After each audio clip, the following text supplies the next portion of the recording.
All right, so now I want to compare and contrast Mason's wave with John John's wave here.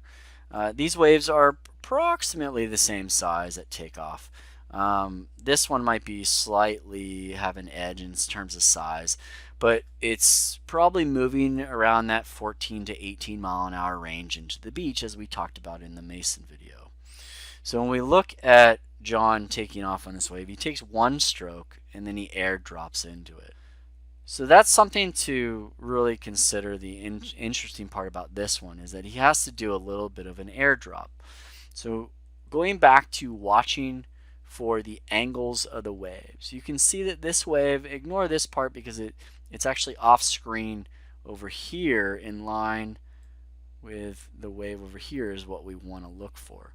You can see it's quite steep there, steepens up. Where he's at, it's pretty flat, and it's pretty flat in front, all the way in front. So this is a much smoother transitioning wave than Mason's wave. You can see it's very steep at the top, and then it mellows out at the bottom, right?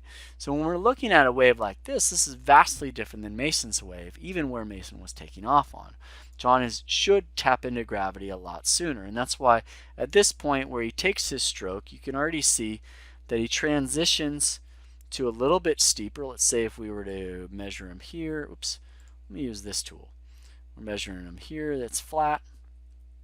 Times he finishes his stroke right there. Now you can look at the angle of the wave where he's at, and you can see the difference there. He starts his pop up here.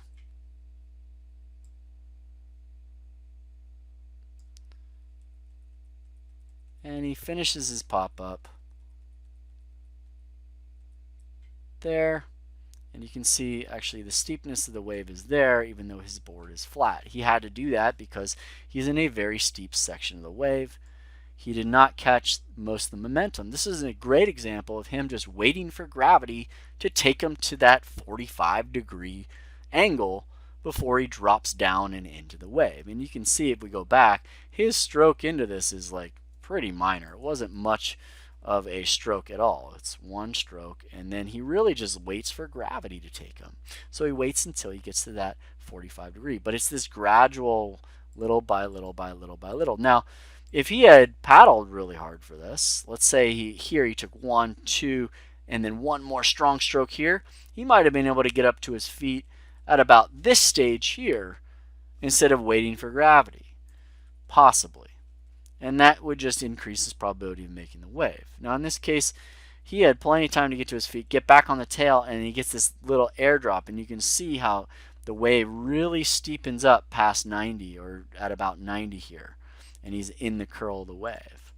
And he's able to negotiate that lower transition quite well.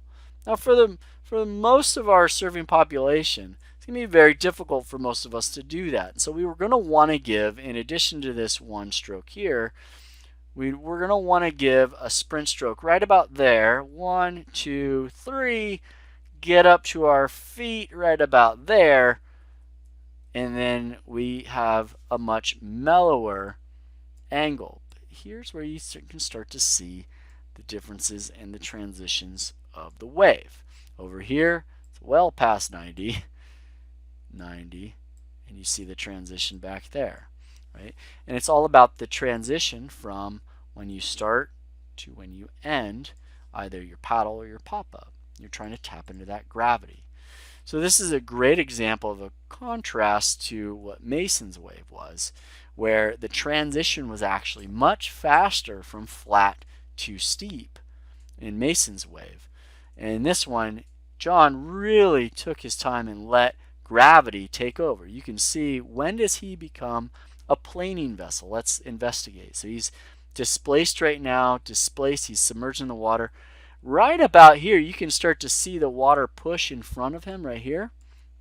You can start to see the lift in the board starting to happen right there, and he's planing right there. The problem is that he has not reached the speed of the wave. So even though he's planing at about there, he hasn't reached the speed of the wave, going about 14 to 17 miles an hour. And so even though he's planing, what he realizes, you know what, I'm just going to wait until this wave gets steep enough and sends me to 14 to 18 miles an hour on its own. And so boom, there he's at 14 to 17 miles an hour. He's moving with the wave. He's below the lip, and he can then negotiate that little drop down and into it, and then